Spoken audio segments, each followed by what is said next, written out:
My week in translating the New Covenant has been amazing and wowing to me.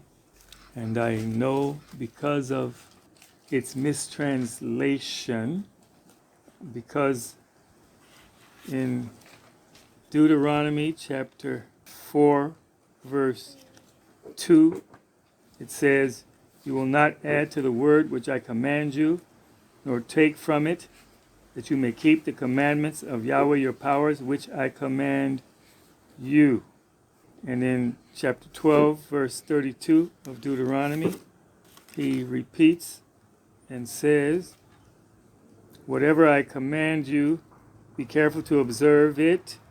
You will not add to it, nor take away from it." And in Proverbs chapter 30, verse 6, Proverbs chapter 30, verse 6 says, "Do not add to his words, lest he rebuke you, and you will be found a liar." Hebrews says, "Do not add to his words, lest he rebuke you, and you will have deceived you." And you will have deceived you. And in Revelations chapter 22, verse 18, it says, in closing the last letter of the New Covenant, "For I give witness to everyone who hears the words of the prophecy of this book. If anyone adds to these things, powers will add to him the plagues that are written in this book." Verse 19, "And if anyone takes away from the words of the scroll or the accounting, sefer, or the recounting of this prophecy, powers will take away his part from the book, the scroll, the accounting of life, from the prepared city, and from the things which are written in this accounting, in this scroll, in this book." Now, the writings, the Tanakh is Torah, Nevi'im, Ketuvim. Torah is instructions, teachings. The parent, that's from the verb root hara, to impregnate, with seed, which is, the seed is the word. And the Torah, the hara, instructions, teachings, the parent of our existence. The Torah, the instructions and teachings for man to live according to purpose, to live with relationship to his Creator. He was not created to live away from submitting to his Creator, Yahweh Elohim. And so that's the Torah. The Nevi'im are the prophets. The prophets, they speak the words of the instructions and teachings. They speak the written word to those who have departed from those instructions or teachings. And they will rebuke, and they will share what is not visibly seen that will take place. And Ketuvim is writings. So the Torah, instructions, teachings, implanted word, the prophets, speaking those instructions, teachings, commandments when we deviate from them, and the writings, historical accounts of the travels of Israel and their encounters, and poetic sayings and principles and precepts, and parables. Proverbs are parables in the first covenant, parables in the second covenant, the renewed covenant. Okay, so Deuteronomy chapter 4, verse 2, Deuteronomy chapter 12, verse 32, Proverbs chapter 30, verse 6, and Revelations chapter 22, verse 18 and 19 warns men from adding to or taking away from the words of these accountings, these books. And if they do, they will lose their soul for eternity. Now, the words of these books, the words of the instructions, teachings, the prophets and the writings, and the New Covenant letters were in Hebrew. They were written in Hebrew, classical Hebrew, not modern Hebrew, not the Hebrew, modern traditional Hebrew since early 1900s, for those who say they are Yehudi and are not, but are the synagogue of Satan. The classical Hebrew, the scriptural Tanakh Hebrew, is a small language, approximately 7,000 words, built from 300 verb roots, 22 consonants, 27 forms. 5 of those forms, the letters change form at the end of a word. It is a language that is concrete, meaning it identifies with the senses: sight, hearing, smell, taste, and touch. So it was the original language of man. And it's an objective language, it's an active language, it's a functional language, and it's a holistic language. Total opposite to the modern languages that we have today and the language that they translated our scriptures into. They translated it away from the Hebraic perspective into now the Greek foundation, which that perspective is obscuring our knowledge. It's obscuring what we should see, but we can't because of the Greek abstract, appearance-oriented, passive, subjective, and linear perspective. The education systems all over the world, both spiritual and secular, are based on the Platonic curriculum, the Greek perspective. And that is why we have what we have today in religious circles, both in Judaism and in Christianity. Everybody's doing what's right in their own eyes. There is no unity. Subjective conclusions, breeding division.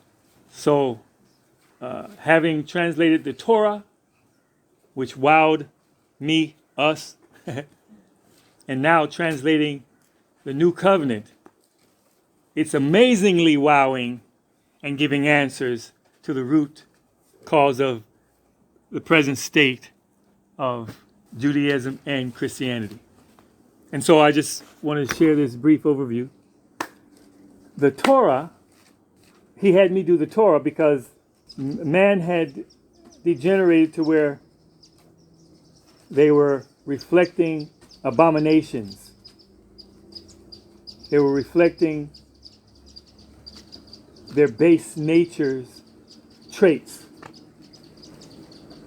And so Yahweh had to write down commandments for them to live by so that they can stay alive long enough and not receive the consequence of death from giving into that base nature until the Redeemer comes. And so the Torah, first 5 books of Moses, the instructions and teachings for man to know how to worship and serve Yahweh, his creator.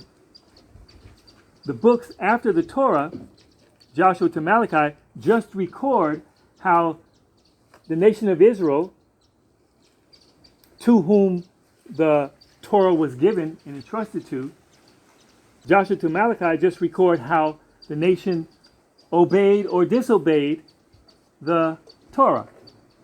And the consequences were recorded of what happened when they disobeyed, and the consequences were recorded what happened when they stayed obedient. The nation eventually failed, and so the prophecy in Deuteronomy 18:18 came to pass, Yahweh embodied in Yeshua HaMashiach. So in translating the renewed covenant back into the concrete Hebraic perspective, they did a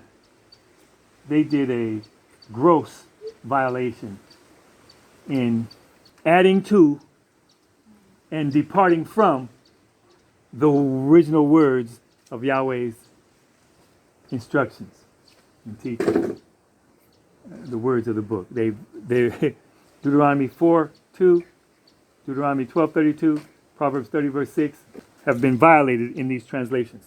I won't go into those violations now, but let me just share with you how, like the first covenant, after the instructions in the Torah record how the nation of Israel obeyed or disobeyed those instructions until Malachi and the closure of the first covenant around 400 BC.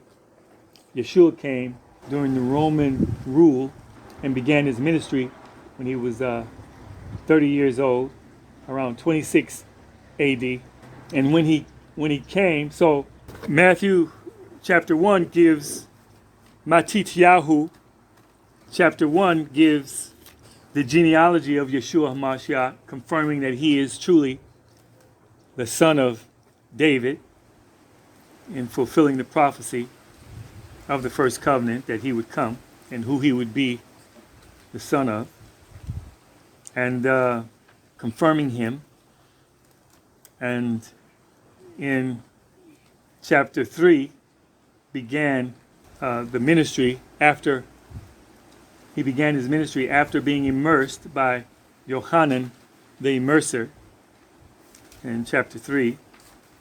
And in chapter 4 he goes on after the temptation to become, after the immersion, he goes on to become tested by Satan, and after fasting for 40 days and 40 nights.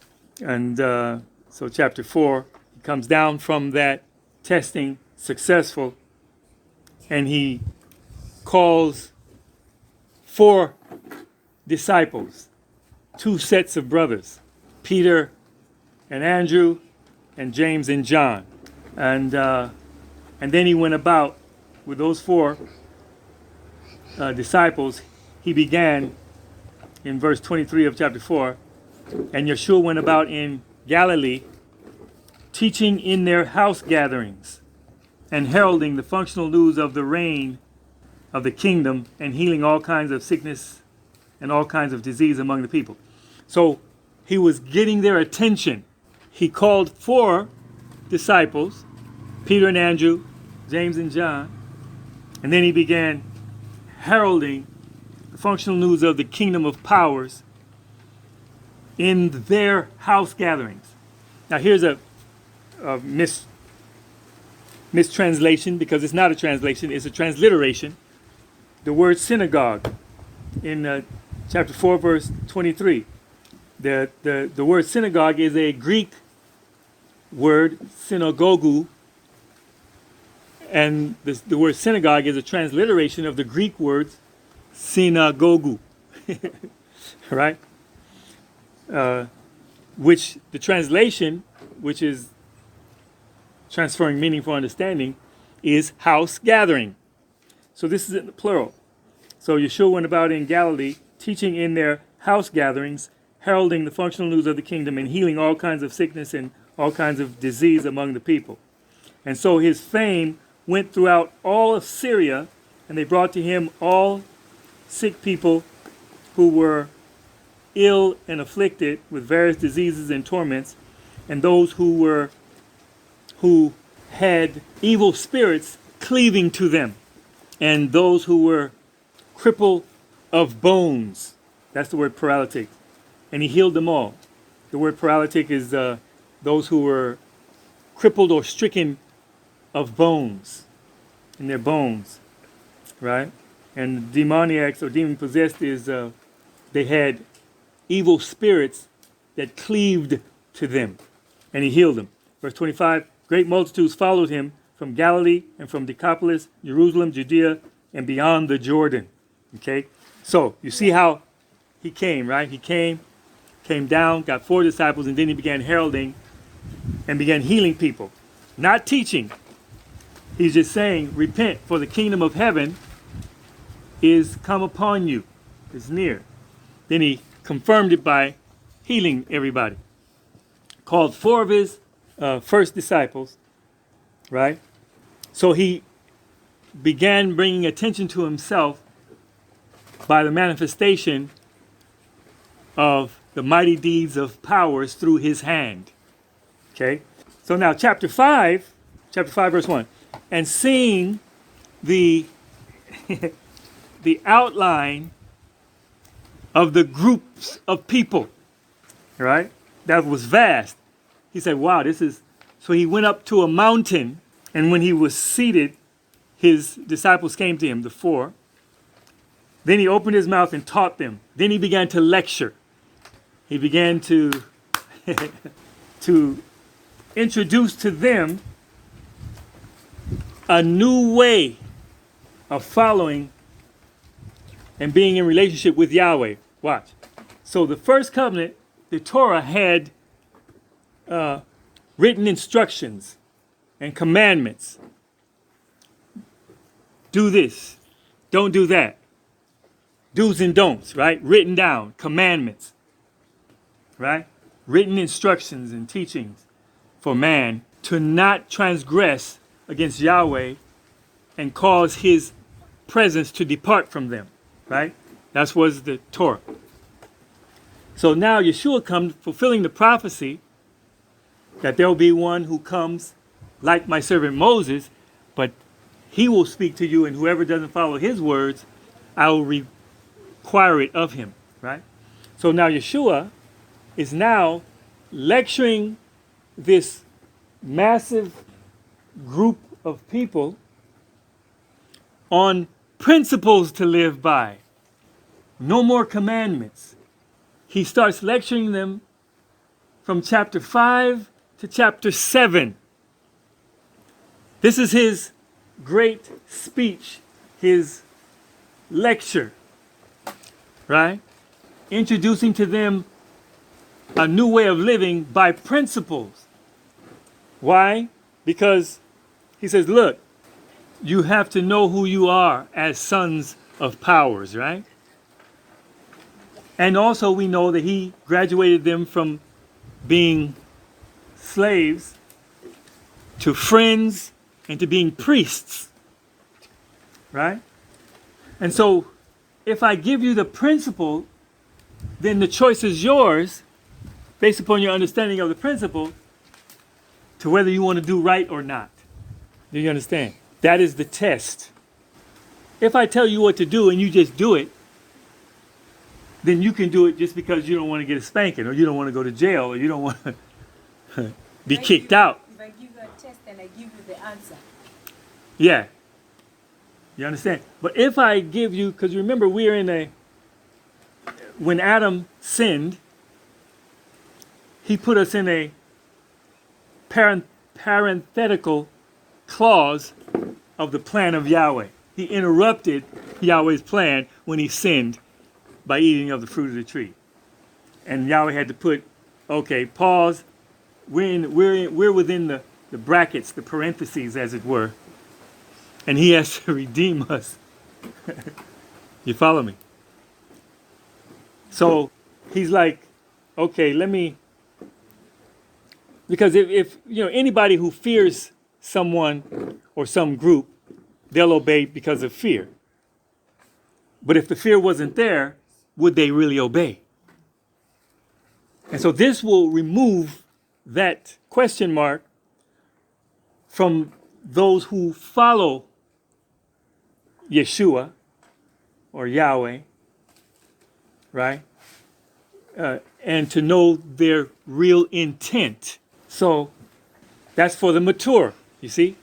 No more children. Children only obey because they know they're Children only obey because they know they will get a spanking if they don't. But we have to grow up and become mature. So he's introducing a way of living by principle to separate the child from the mature follower of him to magnify Yahweh. Do you understand? So, Master, what should we do? Well, you know the principle of loving your neighbor as yourself. You make the call. Do we understand?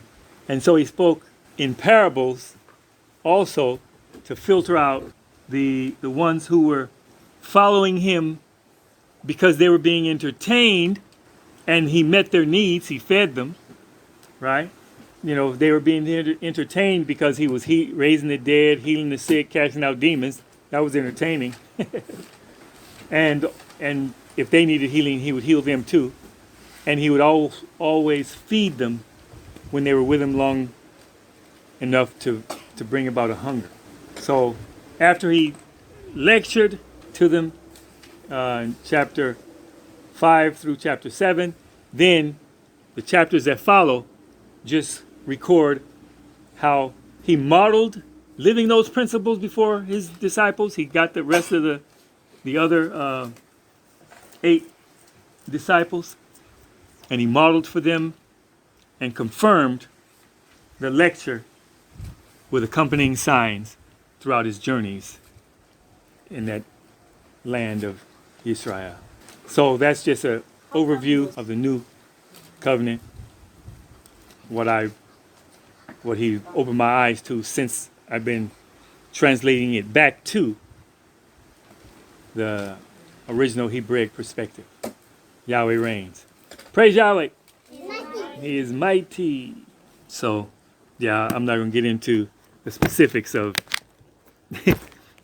any of the corrections yet, but this is just to wet your whistle, to hunger for the completion of translating it, and it's a game changer.